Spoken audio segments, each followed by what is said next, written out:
Bonsoir à tous et bienvenue à ce rendez-vous du 20h. Voici les titres. Le chef de l'État à Médina Gounass, le président Macky Sall, s'est rendu sur le site du Dakar endeuillé par un violent incendie. Il a décrété un deuil national de 3 jours. Les populations d'Mbour ressentent-elles les retombées du secteur touristique? La question est au centre du reportage dans la série sur le tourisme. Bijoutiers, commerçants et chauffeurs se prononcent. La passion du Christ célébrée par les chrétiens lors du vendredi saint. Ils ont revisité les événements douloureux qui ont précédé la mort de Jésus-Christ. Ce vendredi est aussi le jour du Ngalar, grand moment de partage au Sénégal. Et puis les architectes à l'affiche dans la rubrique métier, les conseillers dans le secteur du bâtiment aident à la conception de bâtiments répondant aux normes du secteur. Le président de la République a donc effectué la prière du vendredi à Médina Gounass. Le président Macky Sall s'est rendu sur le site du Dakar, lieu de retraite spirituelle frappé par un violent incendie qui a fait de nombreuses victimes. Le chef de l'État qui a pris part à la prière du vendredi dirigée par le Khalife Thierno Amadou Tidiane Ba. Des prières ont été formulées pour un Sénégal de paix et de prospérité. Nous y reviendrons avec le reportage de Aboubakry Kane. Mais sachez que 3 jours de deuil national ont été décrétés par le chef de l'État depuis le Dakar de Médina Gounass. Le président Macky Sall a présenté ses condoléances aux victimes sénégalaises, mauritaniennes et gambiennes. Le voici au micro de Aboubakry Kane. Présentons les condoléances de la nation sénégalaise aux victimes mauritaniennes qui ont perdu leur vie à ce Dakar, ainsi que nos parents de la Gambie. Et je voudrais vous demander de transmettre mes condoléances également réciproques à l'endroit du président Mohamed Ould Abdelaziz, au peuple mauritanien ami pour ses victimes. Il en est de même pour nos frères de la Gambie. Et je voudrais dire que c'est une tragédie que nous vivons. Évidemment, le Dakar de Médina Gounass est un événement exceptionnel qui regroupe plusieurs centaines de milliers de personnes dans un environnement hostile. L'État, depuis plusieurs années, a déjà engagé des efforts pour humaniser l'espace, mettre de l'eau, des routes, de l'électricité. Mais il nous manque les conditions de l'aménagement et surtout les procédures pour organiser le séjour des pèlerins en vue d'éviter des accidents aussi regrettables que ceux que nous venons de vivre cette année. Et compte tenu du nombre de victimes, puisque ce matin encore, une des victimes, un des blessés a rendu l'âme, ce qui fait 25 morts au moment où je parle, j'ai décidé de décréter aujourd'hui 3 jours de deuil national où les drapeaux seront en berne. Le chef de l'État qui est ce vendredi donc à Médina Gounass, une localité frappée, je vous le rappelle, par un violent incendie qui a fait 25 morts et plusieurs dizaines de blessés. Un deuil national de 3 jours a été décrété par le chef de l'État et c'est à partir de mardi prochain. Nous restons dans l'actualité religieuse avec nos frères chrétiens qui ont célébré le vendredi saint. Aujourd'hui donc, ils ont revisité la passion du Christ. Il s'agit des derniers événements qui ont marqué donc, qui ont eu lieu avant la mort de Jésus-Christ. C'est un reportage signé Alamdao. Jésus en pleine brimade. Et ce n'est que le début d'une longue série de supplices. En ce vendredi saint, les paroisses rappellent dans la plus originale des réinterprétations ces événements qui plongent dans la passion du Christ. Quand on le représente, on peut le voir, ça passe mieux le message pour tout le monde. C'est la même chose que quand on voit le film, et à plus forte raison si on est ici, à côté. Le message, je pense qu'il fallait demander aux fidèles, je pense que ça a très bien passé pour les gens. Et c'est ce message de Jésus qui est mort et ressuscité pour chacun de nous. Il est mort, crucifié, mais il a pardonné. Une leçon de vie qui dilue la tristesse.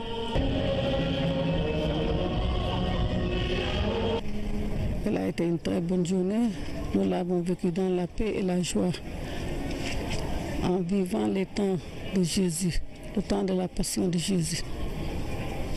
Donc sa mort sur la croix, tout ce qu'il a vécu, tout ce qu'on lui a fait. Vous savez, on est trop attaché au Christ. Donc, vraiment, je ne retrouve pas les mots, mais vraiment, c'est extraordinaire. C'est aussi une journée aussi de joie aussi, hein, parce que le Christ, il a beaucoup fait pour nous.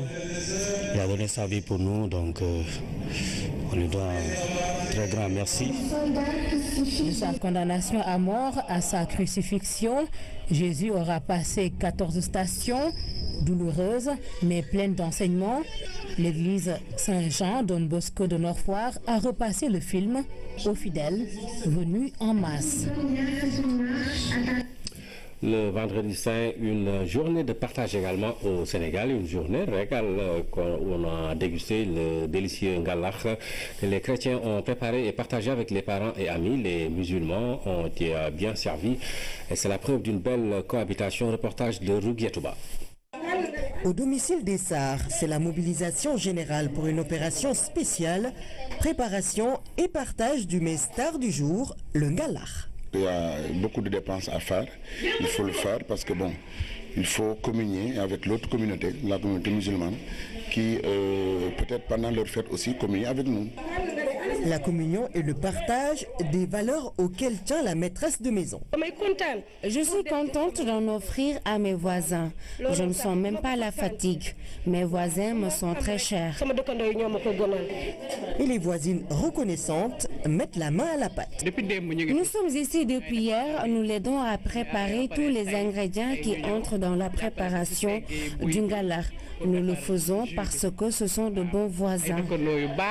Entre musulmans et chrétiens, nous vivons en parfaite harmonie. Quand c'est la fête musulmane, eux aussi ils passent toute la journée avec nous. Nous leur rendons la monnaie en passant toute la journée avec eux. Les parents, amis et voisins sont servis, ils se délectent de ngalax. Des cocos, des bananes, sucre, tout ça, et pâte d'arachide, tous les ingrédients, et les raisins, sucre, tout ça c'est bien. La distribution va se poursuivre en entreprise avec une belle part que Madame Sarr a réservée à ses collègues. Chaque année, elle nous apporte notre part de ngalax. Dans notre atelier, chaque travailleur est servi. Elle ne se lasse jamais. Le ngalax reste ce mets qui traduit la générosité et le partage. Optimiser la collecte et l'utilisation des données sur la sécurité et la santé au travail, c'est le thème de la journée de sensibilisation du Conseil national du patronat. Une rencontre qui entre dans le cadre des activités du mois africain de la prévention.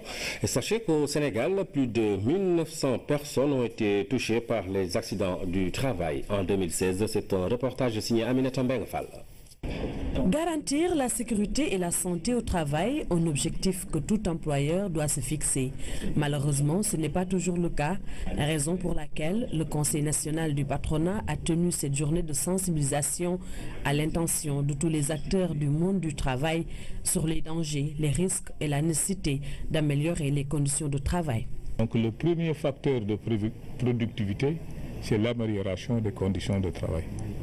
Et dans l'amélioration des conditions de travail, nous mettons plus en avant un élément prioritaire qui est la sécurité sur les lieux du travail. Cette journée entre dans le cadre des activités du mois africain de la prévention qui est désormais inscrit dans l'agenda de la politique sociale du Sénégal. Le mois d'avril comme mois de la prévention est devenu l'occasion d'une véritable campagne intensive, active et participative de promotion d'une culture de prévention en matière de sécurité et santé au travail. Les accidents du travail et les maladies professionnelles font chaque année des milliers de victimes au Sénégal, d'où la nécessité de mettre l'accent sur la prévention. Nous sommes à 1904 accidents du travail en 2016 contre 1906 en 2015. Donc il y a une tendance baissière. Sur le nombre d'entreprises visitées par les inspections du travail à l'échelle nationale, nous sommes à 2600 entreprises visitées en 2016 contre environ 2000 entreprises en 2015. Ouais. Une bonne politique de sécurité et de santé au travail s'impose alors pour réduire, voire éradiquer ce phénomène des accidents du travail, ce qui aura certainement des effets positifs sur la productivité de l'entreprise. Mieux vaut prévenir que guérir, c'est le nouveau challenge du ministère du cadre de vie par son ministre délégué Gorgui Ndong en charge de la requalification des banlieues. Une visite de terrain a été organisée hier dans la banlieue dakaroise. C'était pour évaluer et renforcer donc les dispositifs anti-inondation. Le point avec Ousmane Doy. Mieux vaut prévenir que guérir. À ce style, le ministère du Renouveau urbain et du cadre de vie s'insère par son ministre délégué en charge de la restructuration et de la requalification des banlieues, Gorgui Ndong. Ici, au pas de charge, fait le point sur les sites à haut risque d'inondation. Sur place, d'énormes efforts sont mis en œuvre pour pallier d'éventuels manquements du système de drainage des eaux. Actuellement, comme état d'avancement, la préfabrication est à 40%. Et l'exécution physique est à 15%. C'est rassurant. L'essentiel maintenant, c'est d'accélérer la cadence, comme aime le dire le président de la République, pour que ces ouvrages-là soient livrés au plus tard avant la tombée des premières pluies. Après les sites en chantier du pont de l'émergence où des mesures transitoires vont être prises, en attendant la réception définitive de cet ouvrage. Cap sur Cambérène, ici en pleine banlieue dakaroise, précisément au tout stylé bassin de rétention, des vocations se dessinent et se profilent. Apparemment, on est très content par rapport à ce qui s'est passé avant. Franchement, que c'est avant. Mais actuellement, on est très satisfait. C'est nous, population, nous-mêmes, qui nous organisons autour de ce projet pour prendre en charge la gestion des ouvrages par rapport à ce projet qui permet la durabilité de ces ouvrages-là. Là où nous sommes dans le quartier Médina Gazon, les quartiers de Barafaï, Seydou Badji, Mayoro Faï et Barochoubou, je crois que ça ne faisait pas partie de l'aménagement. C'est une demande qu'on a fait spontanément lors d'une visite du directeur de l'ADM. On leur a demandé de nous faire un aménagement ici et ils l'ont accepté et ils l'ont fait. Et un peu plus loin, toujours dans la grande banlieue dakaroise, le constat reste le même. Les équilibres sont maintenus et vont même être renforcés. Chaque année que je fais en collaboration avec le ministère, il nous donne du matériel et il nous envoie aussi des hydrocureurs pour pomper l'eau à chaque fois, chaque année. Djamegen, Sikambao, en passant par Médina Gazon sur le sud du bassin de l'ADM, la grande mobilisation de l'État à travers le ministère du cadre de vie a mis du baume au cœur des populations de la banlieue dakaroise. Notre premier moto-pompe, c'est le président de la République qui nous a octroyé ça en 2010. Donc ça, quand même, ça fait longtemps. Donc c'est pour cela que nous aussi, nous prions toujours pour lui. Et en tout cas, on a l'espoir. Actuellement, avant, nos enfants là, tu n'as jamais entendu un enfant dire Yalna Tao. Donc on a confiance. Donc l'espoir est là. Et pour boucler la boucle, Rufisque, par ici, même engouement des populations. Un soutien qui a réjoui le ministre et lui fait dire que ceci n'est qu'un pas parmi les grandes réalisations et la grande ambition du président de la République pour la banlieue dakaroise. Avec un montant de 766 milliards depuis le plan d'urgence qui a été lancé en 2012 avec 66 milliards, énormément d'ouvrages ont été mis en place à travers tout le territoire national, au niveau de la grande banlieue. Et ce qui reste maintenant, c'est les ouvrages secondaires. On a constaté aujourd'hui des ouvrages secondaires qui doivent être effectués pour l'interconnexion avec les gros ouvrages par rapport au drainage des eaux. Cette visite préventive qui a démarré ici en pleine banlieue dakaroise n'est qu'un pas vers une généralisation d'une telle démarche sur l'ensemble du territoire national, comme pour dire l'équité dans la gestion des affaires publiques. Le ministre du Commerce annonce un plan de restructuration et de modernisation des marchés sénégalais en collaboration avec les autorités décentralisées. Cela fait suite au violent incendie qui a affecté ce week-end plus d'une quarantaine de kiosques et des centaines de tabliers du marché des HLM de Dakar. Le gouvernement a dépêché sur les lieux au chevet des commerçants sinistrés une délégation conduite par le ministre Alioune Sarr. C'est un reportage de Alassane Djedjou. Cette visite de terrain du ministre en charge du commerce aux principaux dépôts d'oignons intervient un peu plus d'un mois après l'entrée en vigueur de l'arrêté ministériel portant gel des importations de l'oignon. Cette décision prise de concert avec les acteurs de la filière marque relativement le démarrage officiel de la campagne de commercialisation de l'oignon local. Cette année, une production record de 400 000 tonnes d'oignons est escomptée. Ici, au marché de Thiaroye, première étape de la visite d'Alioune Sarr, il n'y aura de camions provenant de la zone de production, notamment le Fouta.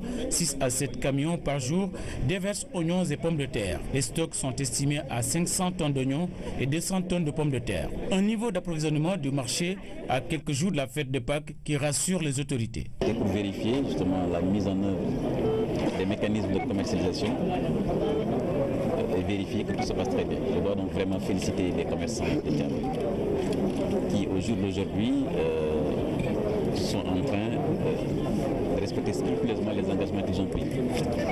Et ce collectif a pris l'engagement chaque semaine de commander plus de 300 tonnes au profit de nos producteurs. La deuxième chose qu'il faut également rappeler, c'est qu'à la veille de grands événements religieux au Sénégal, j'ai l'habitude de vérifier également l'approvisionnement convenable du marché. Donc c'est une façon vraiment de se féliciter du dispositif mis en place, mais également rassurer les consommateurs sénégalais qu'il y a suffisamment de denrées pour leur permettre justement de passer la fête dans de bonnes conditions. Au dépôt de Thiaroye comme au marché Gueule-Tapée de Cambérène, dernière étape de cette visite, le ministre en charge du commerce a trouvé un stock bien fourni. Au cours des échanges avec ses interlocuteurs, Alioune Sarr a renouvelé aux commerçants leur implication dans différentes décisions les concernant.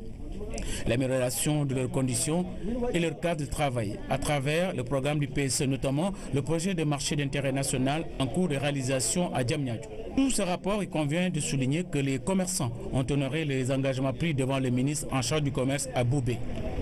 Ces camions remorqueurs en cours de déchargement qui viennent des zones de production d'oignons de Podor en sont une parfaite illustration. Aujourd'hui, fait important, ce sont plus de 300 millions de francs CFA qui ont déjà été injectés par les commerçants dans le circuit de la commercialisation de l'oignon depuis le début de la campagne. Toutes nos excuses donc, avec cet élément, il ne s'agit pas du bon, c'était le bon élément. Donc, c'était le ministre du Commerce Alioune Sarr qui a rendu visite donc aux commerçants et autres tabliers du marché des HLM de Dakar après le violent incendie qui a eu lieu ce week-end. Le puissant incendie qui s'est déclaré vendredi dernier dans le ranch de Dolia a finalement été maîtrisé. Des milliers d'hectares ont été ravagés, mais aucune victime humaine n'a été enregistrée. Retour sur les lieux avec Pape Bounachao. Vu d'en haut, l'ampleur du désastre se découvre. Des arbres calcinés, un tapis herbacé complètement dévasté. Pas moins de 12 000 hectares ont été littéralement consumés sur les 87 000 que compte le ranch de Doli. Arrivé sur le lieu, effectivement, nous avons constaté qu'il y a 4 grands foyers identifiés qui sont déclarés. Alors du coup, nous sommes organisés. Alors nous avons construit, n'est-ce pas, des équipes offensives, des équipes qui vont aller à l'offensif et des équipes, n'est-ce pas, qui vont rester à la défensive pour pouvoir contenir, n'est-ce pas, les foyers. Un feu de brousse gigantesque qui a nécessité la mobilisation de moyens humains et matériels considérables. 261 hommes, y compris, n'est-ce pas, les forces de l'armée, les forces des sapeurs-pompiers, les forces des eaux et forêts, aussi, n'est-ce pas, la contribution, n'est-ce pas, de la population. Donc environ, nous sommes 261 hommes engagés ici, sur le terrain. Comme moyen, 32 véhicules d'intervention et d'extinction incendie ont été mobilisés. Alors nous avons consacré tous nos efforts quand même sur le lieu pour pouvoir arriver, n'est-ce pas, à maîtriser, n'est-ce pas, cet incendie. Malgré les efforts conjoints des sapeurs-pompiers, des services des eaux et forêts et de l'armée, les flammes ont été difficiles à combattre. Ce qui a rendu en fait les choses difficiles, d'abord c'est la violence du vent, parce que déjà hier, nous avions déjà constaté que le feu était déjà presque maîtrisé, mais sous l'effet du vent d'hier, alors il y a eu des reprises dans certains foyers. Nous sommes remis, n'est-ce pas, au travail. Et donc aujourd'hui, le temps était vraiment clément, il n'y a pas eu de reprise. Nous avons fait des rondes dans tous les secteurs et nous avons en fait arrêté que le feu peut être déclaré comme éteint. La mission a été un peu plus périlleuse, mais les forces présentes sur le terrain ont travaillé en parfaite intelligence. Dès qu'on nous a signalé le feu là, les sapeurs-pompiers, l'armée nationale, la gendarmerie, aux côtés des eaux et forêts, nous avions engagé le combat.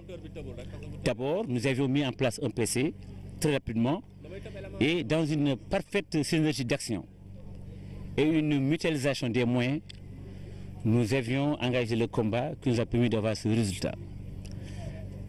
Et cette belle collaboration des forces de défense et de sécurité, elle s'inscrit déjà dans le sillage de la thématique de notre dernière fête de l'indépendance. Quand, comme vous le savez, la thématique, c'était le rôle des forces de défense et de sécurité dans la protection de l'environnement. Le ranch de Doli a subi un préjudice énorme, mais le pire a été évité. Les animaux n'ont pas été touchés et aucune perte en vie humaine n'a été enregistrée. Les villageois se souviennent encore du drame. Dans un peu plus, on est couché vers 13h et on a entendu des cris alors que l'incendie a commencé ici. Moins 5 notre maison là va brûler. La cause de l'incendie n'est pas encore identifiée, mais pour éviter pareille situation et préserver le ranch, des mesures sont prises. Sous peu, des décisions fortes seront prises par le gouvernement pour sécuriser à jamais ce ranch qui, encore une fois, est en quelque sorte le poumon économique de notre pays. Il faut signaler que dans le nouveau code forestier, justement, les feux de brousse sont maintenant criminalisés. Il n'y a plus de circonstances atténuantes et des peines sévères sont prévues dans le code. En dehors de cela, de la partie répressive, nous allons toujours encore une fois continuer la phase de sensibilisation. Le fait qu'on soit accompagné par les élus, les populations, c'est-à-dire un bon début de sensibilisation. Le ranch de Doli est une zone de repli et de réserve de pâturage, surtout en saison sèche. Sa protection est une question d'intérêt national.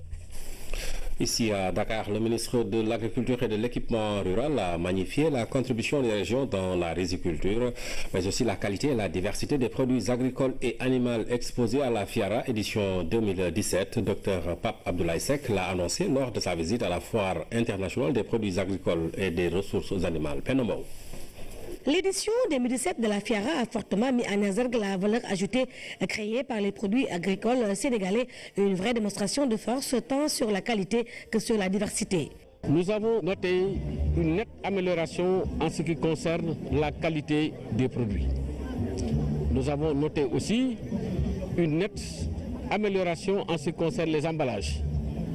Enfin et surtout, une transformation des produits agricoles, laquelle transformation nous permettra d'avoir plus de valeur ajoutée et de lutter conséquemment contre les pertes post-récolte. Nous sommes ravis, nous sommes satisfaits de ce tour qu'il a eu à faire pour voir le niveau d'évolution de cette 18e édition de la FIARA, qui a été caractérisée par la qualité du riz, la diversité du riz. Le riz qui sort du lot avec sa présence remarquée dans l'ensemble des zones écologiques du Sénégal.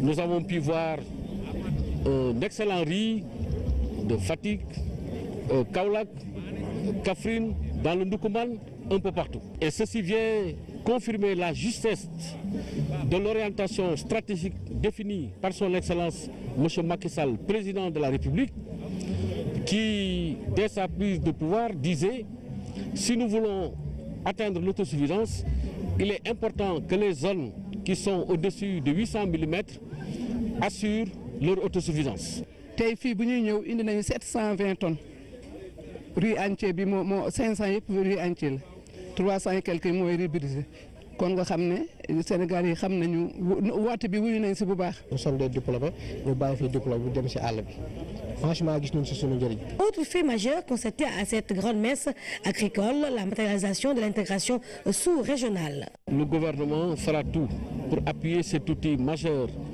d'intégration régionale pour que nous puissions donner, pour que nous puissions recevoir à partir de cette bourse d'information qu'on peut avoir. Occasion saisie par le président du comité d'organisation de la FIARA pour annoncer la tenue d'une FIARA sénégambienne en mars 2018 à travers cette initiative, le partage de toute l'expérience sénégalaise dans le domaine de l'agriculture. À Matam, le projet de culture du maïs et de pommes de terre est une grande réussite. Parmi les 40 hectares de terre cultivés, les 20 ont produit plus de 450 tonnes. Une récolte jugée satisfaisante par les populations. Anaïs Nyanyamane. Une étendue à perte de vue. Environ 40 hectares de terre cultivée par la population de Werdou Bossabé dans la région de Matam. Pour cette première récolte, le maïs est à l'honneur. Aujourd'hui, nous sommes là à la récolte du maïs. Nous avons visité tout le champ pratiquement. Nous avons vu quand même que la récolte a été très bonne et que le rendement est attendu vraiment au rendez-vous. C'est environ autour de 150 tonnes. Après le maïs, cap au champ de pommes de terre, puis de pastèques. Pour les pommes de terre, 300 tonnes sont déjà récoltées au grand bonheur des populations de la localité. Les 21 hectares qui sont cultivés en pommes de terre, aujourd'hui nous avons tout juste commencé à récolter les 4 hectares, mais nous avons une production de 60 tonnes pour ces 4 hectares. Donc les 21 hectares, c'est plus de 300 tonnes. Donc c'est une belle production, c'est une belle expérience également. Nous attendons incessamment des pastèques et de l'arachide. Donc tout cela pour le bénéfice des populations de cette localité de Bossiabi. Actuellement, il y a plus de 200 jeunes qui travaillent dans ce projet. Ces cultures ont été initiées par un ressortissant vivant à l'étranger, une initiative privée appréciée par les autorités. Il fallait que je me dise. J'en ai eu des échos, mais je voulais venir voir de mes propres yeux ce projet. C'est un bon exemple. Ceux qui ont les moyens doivent le reproduire chez eux.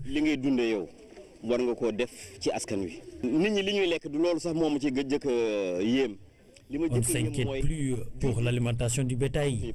De plus, nos jeunes ne se déplacent plus pour trouver du travail. Donc, ces jeunes, avec ces récoltes, les populations de Weird Bossabé peuvent pousser un ouf de soulagement. Désormais, même leurs cheptels seront servis.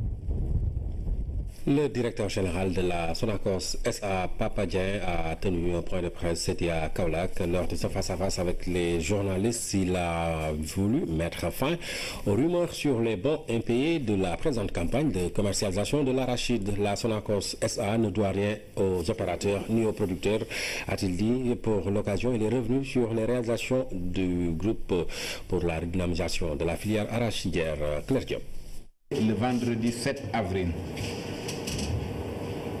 à la place de l'obélisque, un individu a utilisé la tribune qui lui était offerte pour affirmer que la campagne de commercialisation en cours enregistrait des bons impayés. Des accusations jugées gratuites et dénuées de tout fondement par le directeur général de la Sonacos SA, Pape Dieng, lors de son face-à-face avec la presse de Kaolack, a tenu à rétablir la vérité. L'autorité de déclarer que la Sonacos SA ne doit aucun bon impayé. Toutes les factures ont été réglées et à temps. Cela a été possible grâce à la mobilisation au début de campagne d'une ligne de financement offshore d'un montant de 45 milliards de nos francs. Ni Sonacos, ni l'État du Sénégal, ni même les autres confrères huiliers ne sont concernés ni de près ni de loin par cette affirmation. Tous les opérateurs ont été payés au plus tard moins de 48 heures après la livraison des graines. Il ne peut y avoir dans ces conditions de bons impayés. Et il n'y a effectivement aucun bon impayé.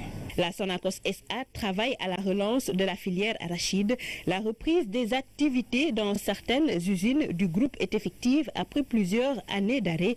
Une situation qui a eu comme impact la création de 1090 emplois directs et 966 emplois indirects à travers les partenaires prestataires de services. L'usine de Louga, à l'arrêt depuis 2011, a redémarré le 14 février 2017. Celle de Diourbel, la SIB, a suivi depuis le 20 février 2017.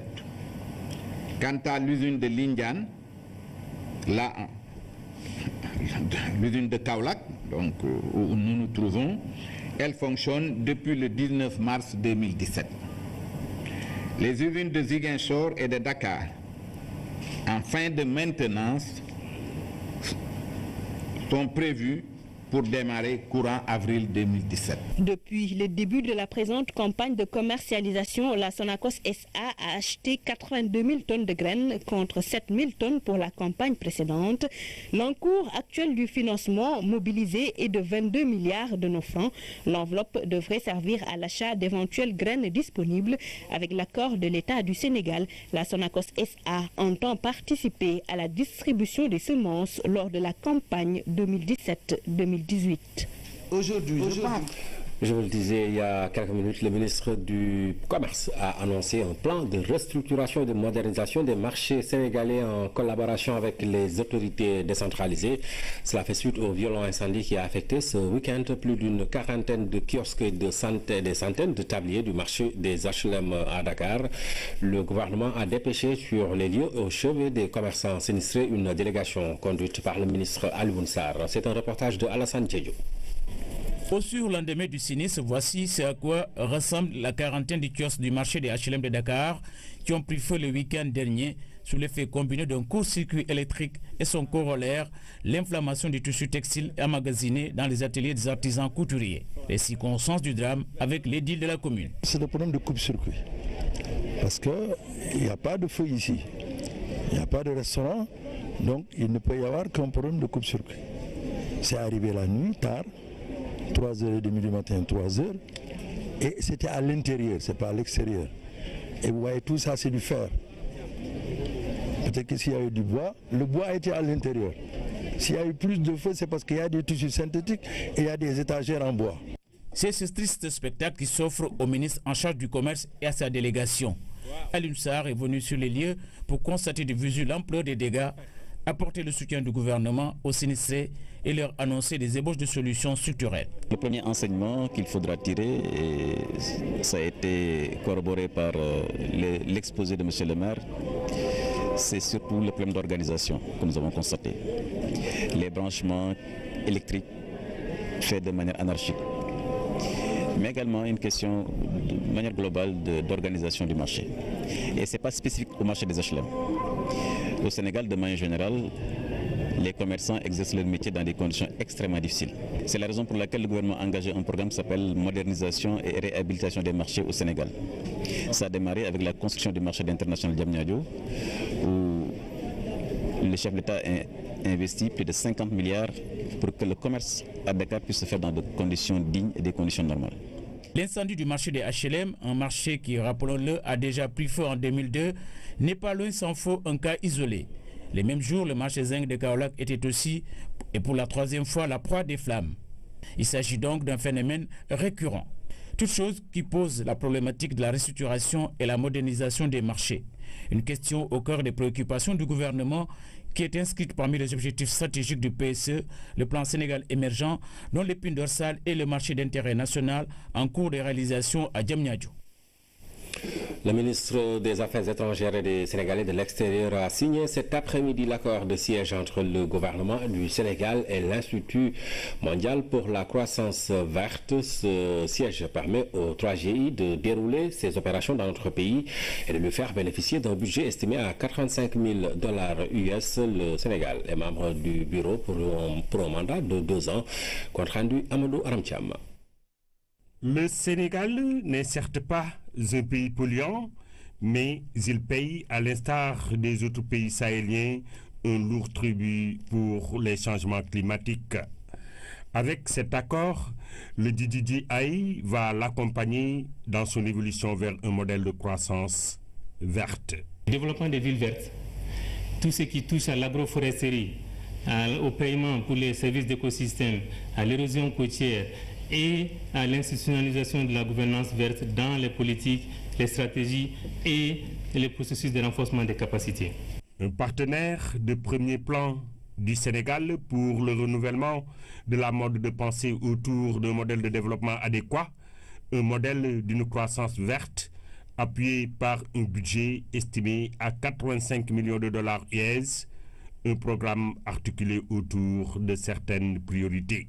Ce programme quinquennal s'exécutera selon les 3 axes stratégiques suivants, alignés sur des priorités nationales déclinées dans le plan Sénégal émergent. D'abord, le développement des villes vertes pour une meilleure qualité de vie, et des économies d'énergie à grande échelle, l'utilisation des terres pour une large adoption des technologies favorisant l'efficacité énergétique, la gouvernance verte, enfin, pour un accès aux services de base dans un environnement sain.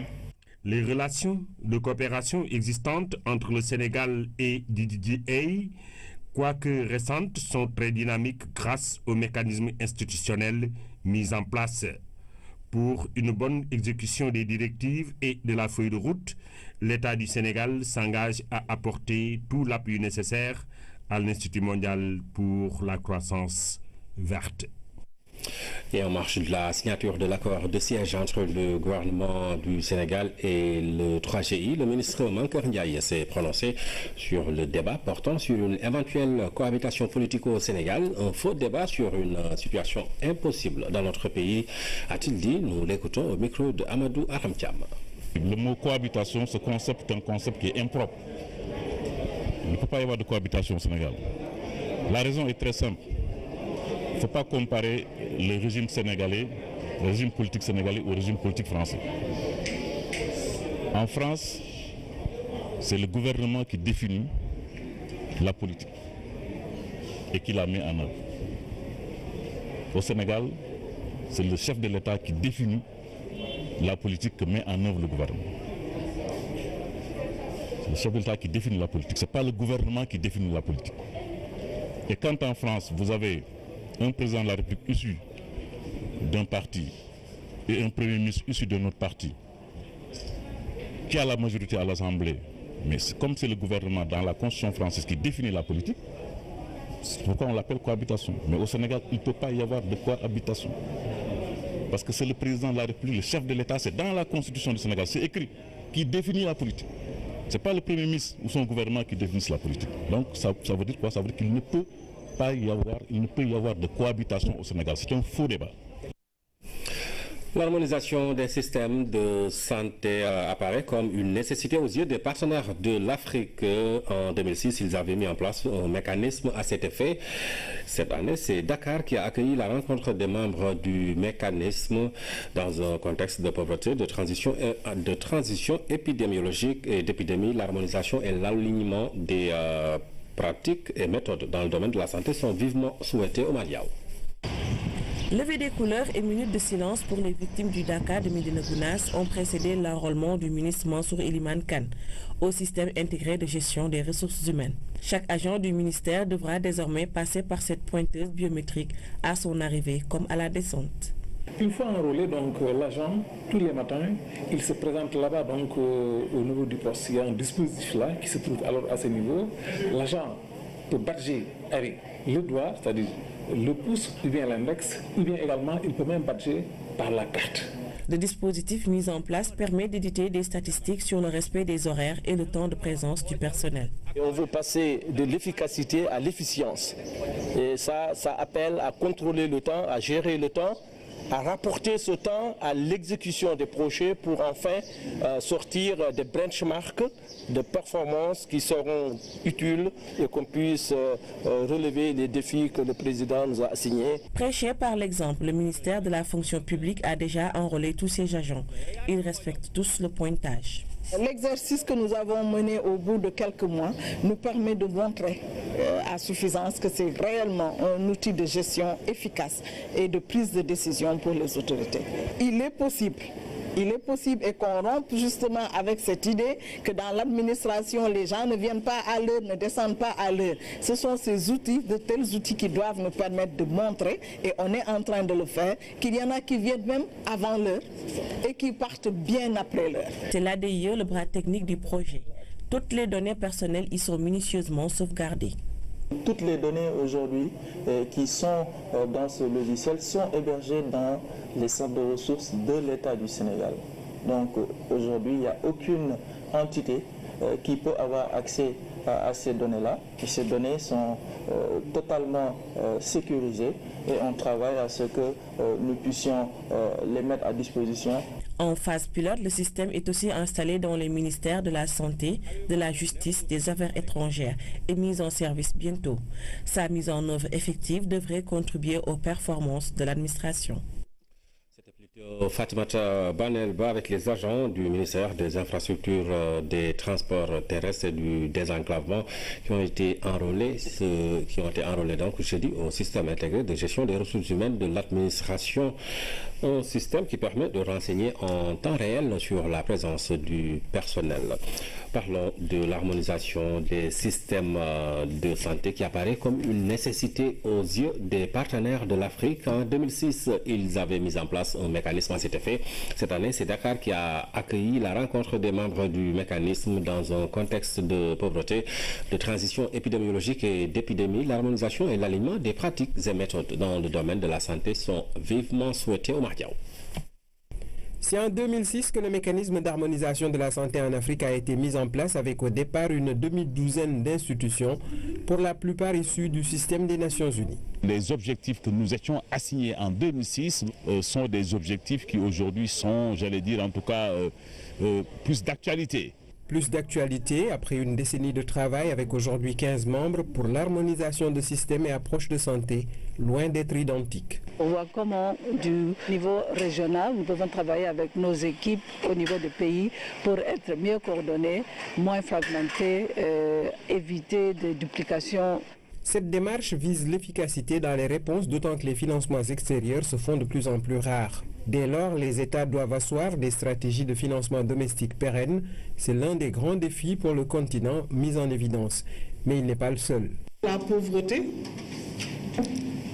surtout liée à une mauvaise répartition des richesses et à une mauvaise exploitation de nos richesses, puisque l'Afrique n'est pas un continent pauvre. Et puis, il y a ce double fardeau des maladies infectieuses et celles non transmissibles. Les épidémies figurent aussi au tableau, autant d'éléments qui appellent des rapprochements. S'il n'y a pas d'harmonisation dans ce que nous faisons, nous allons avoir beaucoup de difficultés. Que le terme harmonisation et alignement ne soit pas simplement un slogan. Déterminant de la santé ou de la maladie, dividendes démographiques, CMU, urgence humanitaire, santé de la reproduction et des jeunes, maladies infectieuses, ont figuré en bonne place dans les discussions. Un autre défi pour certains pays est la définition des priorités avec les partenaires. Nous n'avons pas ce problème-là. Au Sénégal, nous avons des partenaires qui s'appuient sur le plan national de développement sanitaire. Avec seulement 13% de la population mondiale, l'Afrique subsaharienne enregistre 66% des décès maternels et 50% des décès infantiles. En y ajoutant 67% des cas de sida, on comprend l'immensité du défi par rapport aux ODD. Dakar devrait permettre l'accélération de l'harmonisation, de la gestion et de la gouvernance de la santé en Afrique.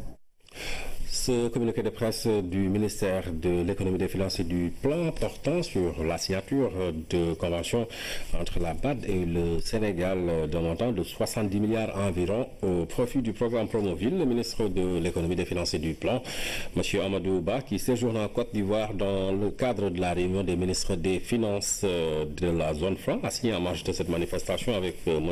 Janvier Litz, directeur général du bureau régional de la Banque africaine de développement BAD pour l'Afrique de l'Ouest, un accord de prêt d'un montant de 114,34 millions d'euros, soit environ 70 milliards de francs CFA au profit du programme Promoville. Ce prêt concerne le programme de modernisation des villes du Sénégal dans sa phase 1. Dans la série sur le tourisme, nous faisons cap ce soir sur la petite côte à Hambourg précisément. Comment les populations ressentent au quotidien les retombées du secteur touristique. Notre reporter Amine Touré est allé à la rencontre des bijoutiers, des commerçants, des chauffeurs et chacun en ce qui le concerne apprécie la situation. Voici son reportage. Sur les voies qui mènent à Hambourg, celle-ci est à couper le souffle. Au gré d'une liberté de vue et d'une vitesse raisonnable, nous voici à l'entrée de la ville, à quelques jets de pierre de Dakar. Finalement, Hambourg est à la croisée des chemins du développement. Les habitations poussent à la va-vite, les affaires florissent. Les indicateurs de performance ne manquent surtout pas. Au village artisanal, nous avons rencontré Malik Faye, bijoutier, assis sur ses 39 ans. Cet homme bat le fer quand il est chaud depuis 22 ans. Et grâce au tourisme, il parvient à entretenir une famille de 8 personnes. Je ne peux pas vous avancer un chiffre exact, mais je peux vous assurer que nous parvenons à satisfaire nos besoins essentiels. Le village artisanal d'Ombour est calme à notre passage, mais sur le plan de la rentabilité financière, ça bat de l'aile et la clientèle est parfois bien sénégalaise. Les Dakarois font partie de notre clientèle. Ensuite, cap sur une initiative portée par des jeunes qui s'activent dans le commerce d'équipements de maisons. Ils ont quitté l'Europe pour venir développer leur pays. Le choix d'Ombour est en partie lié au secteur touristique. Le projet est né de deux jeunes. Au minimum, on a 8 employés. Ouais. À temps plein, oui. Ils sont tous rémunérés. Ouais. Nous avons aussi ce qu'on appelle une valeur ajoutée. Parce qu'ici, au niveau de Bourg, je peux dire que le personnel de Saly est à 90% bourrois. Donc ça nous rapporte beaucoup de choses parce que c'est une valeur ajoutée. La commune de Saly a fini de placer Mbour parmi les villes les plus performantes du Sénégal. Ici, les touristes se déambulent sans crainte et les jeunes de l'autre côté s'épanouissent en face d'une voie très fréquentée. Justement, le transport est ici bien développé. Un tour sur le garage nous a permis de constater une des conséquences de l'émergence du transport dans la localité. Au début, c'est à partir d'ici que les clients étaient transportés sur Dakar. Mais maintenant, c'est à partir du croisement de Saly que les particuliers les prennent et à notre place. On faisait autrefois 2 trajets par jour sur Dakar, mais maintenant, on le fait 2 fois par semaine. Un secteur déséquilibré, c'est ça aussi le développement, surtout pour une ville qui frôle la barre des 700 000 habitants. Mbour vit du tourisme, même si la pêche joue un rôle important dans la vie des populations. L'agence de presse sénégalaise va mieux informer les Sénégalais sur les grandes actions qui conduisent notre pays vers l'émergence. Ce matin, la direction générale de l'agence de presse sénégalaise a signé 2 conventions de partenariat, une avec le ministère du Tourisme et des Transports aériens et une autre avec le ministère en charge du suivi du plan Sénégal émergent, Thierno Amadoussi. Sur la corniche à Dakar, la maison de la presse s'impose majestueusement. Au 3e étage, la salle de rédaction de l'agence de presse sénégalaise, l'APS s'engage aujourd'hui aux côtés du ministère en charge du suivi du plan Sénégal émergent pour la vulgarisation des grandes actions qui conduisent le Sénégal vers l'émergence. Un programme si ambitieux comme le PSE ne peut pas ignorer donc la principale source d'information publique qui accompagne les politiques publiques dans tous les domaines, qui remonte l'information économique à la base, au niveau le plus bas jusqu'au sommet, pour partager ça avec l'opinion, pour partager ça avec les décideurs, partager ça avec les acteurs économiques. Et l'APS compte en tout cas accompagner toutes les politiques publiques, tous les secteurs névralgiques, donc pour atteindre nos objectifs de croissance et d'émergence. La signature de cet accord marque une nouvelle tournure pour les 2 structures. L'agence de presse sénégalaise entre ainsi dans une dynamique de communication pour que les Sénégalais suivent de très près la marche de leur pays vers des mutations pour un développement durable. Aujourd'hui, le président a tracé une vision qui est le plan Sénégal émergent. Le leadership du président est incontestable sur le plan interne et international. Mais le 3e pilier aussi de l'émergence, c'est le culte du travail. Il faut que les populations se sentent concernées et s'impliquent. Et pour cela, il faut qu'ils aient confiance au plan. Pour avoir confiance au plan, il faut qu'ils aient les bonnes informations. Et les bonnes informations, on est assuré de les trouver en lisant ou en écoutant ou en regardant maintenant l'APS. Un autre lieu pour une autre convention. Au ministère du Tourisme et des Transports aériens, l'agence de presse sénégalaise affiche toute une détermination à contribuer à la promotion de ces 2 secteurs stratégiques. Il y a eu des avancées significatives en termes d'arrivée touristique en 2016 et nous espérons que cette tendance va se poursuivre en 2017. Nous espérons aussi que grâce à votre accompagnement, les Sénégalais pourront se rendre compte de tous les efforts, de toutes les avancées qui seront notées dans le cadre de ces deux secteurs importants pour l'économie et importants pour le plan Sénégal émergent. La signature de ces deux conventions entre dans une nouvelle dynamique impulsée par la direction générale de l'agence de presse sénégalaise. Elle veut mieux informer les Sénégalais sur les politiques publiques. L'agence se positionne comme une motrice de partage d'infos utiles pour un Sénégal en route vers l'émergence. Après 3 jours d'échanges et de partage, la délégation de la radiodiffusion télévision ivoirienne rentre avec satisfaction. La cérémonie de restitution des travaux a eu lieu ce matin dans les locaux de la RTS. Il s'est agi surtout pour la RTI de venir s'imprégner du fonctionnement de la télévision sénégalaise. Lamine Touré. Point final d'une visite de travail de la délégation de la radiodiffusion télévision ivoirienne à la RTS. Autour de cette table, il a été question d'une restitution des travaux menés pendant 3 jours entre les deux parties. Dans le rapport qui sera transmis à la direction générale de la RTI, l'on peut retenir les avancées de la RTS en matière de management de l'audiovisuel public dans un contexte marqué par une nette concurrence à la fois interne et internationale. Il y a une volonté affirmée de la direction générale de la RTS de faire de ce média de service public un véritable instrument au service de la population, mais un instrument performant, voire incontournable dans l'espace audiovisuel au Sénégal. Il y a un management qui répond aux exigences de l'entreprise RTS.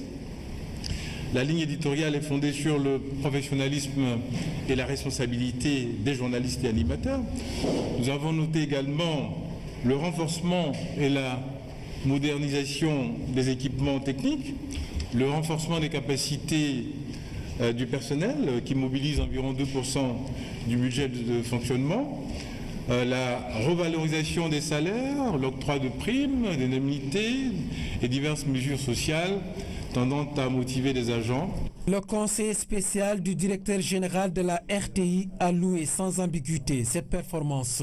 Prenant la parole, ses collègues ont embrayé dans le même sens. Ainsi, le modèle économique des deux structures a été passé en revue avec des conseils de part et d'autre. Un paramètre parmi tant d'autres à relever pour se maintenir dans le système.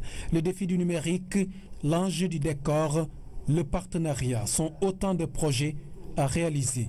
C'est ça, une conviction partagée. Aujourd'hui, c'est la façon de travailler qui doit changer. On s'est rendu compte que le défi du numérique, c'est d'abord la formation, ensuite la technologie, enfin s'équiper, et ça s'articule forcément avec les idées de contenu. On a des opérateurs téléphoniques qui utilisent nos pylônes et qui utilisent